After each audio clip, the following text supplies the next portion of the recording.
જામનગર મહાનગરપાલિકા ખાતે સ્ટેન્ડિંગ કમિટીની બેઠક મળી હતી। એ દરમિયાન 130 કરોડ 65 લાખના વિકાસ કાર્યોને બહાલી આપવામાં આવી હતી।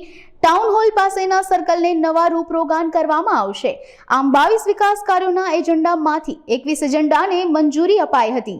આજરોજ મળેલ જામનગર મહાનગરપાલિકાની સ્ટેન્ડિંગ કમિટીમાં કુલ 22 વિકાસ કાર્યોના એજન્ડા હતા, જેમાંથી એક વિકાસ કાર્યનો એજન્ડા રીટેન્ડર કરવામાં આવેલ છે, તેમજ બાકીના 21 જે દરખાસ્ત આવેલી હતી તેને બહાલી આપવામાં આવેલ છે, જેની કુલ કિંમત 130 કરોડ 65 લાખ જેવી થાય છે।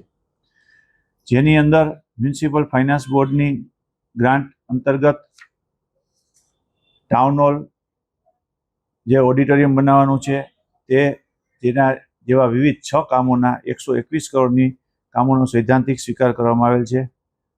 તે ઉપરાંત જામનગરની ટાઉન હોલની સામે આવેલ જે સર્કલ છે એ સર્કલને પણ રિલાયન્સ ઇન્ડસ્ટ્રીઝ દ્વારા એના CSR ફંડમાંથી રિનોવેટ કરી અને નવું બનાવશે, તે કામને પણ બહાલી આપવામાં આવેલ છે।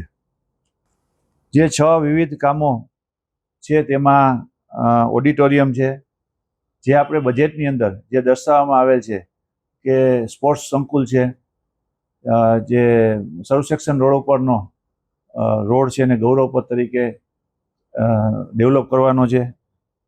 તે ઉપરાંત પવનચક્કી સર્કલથી નંદનવન સોસાયટી સુધીનો જે માર્ગ છે તેને બ્યુટિફિકેશન કરવાનો છે।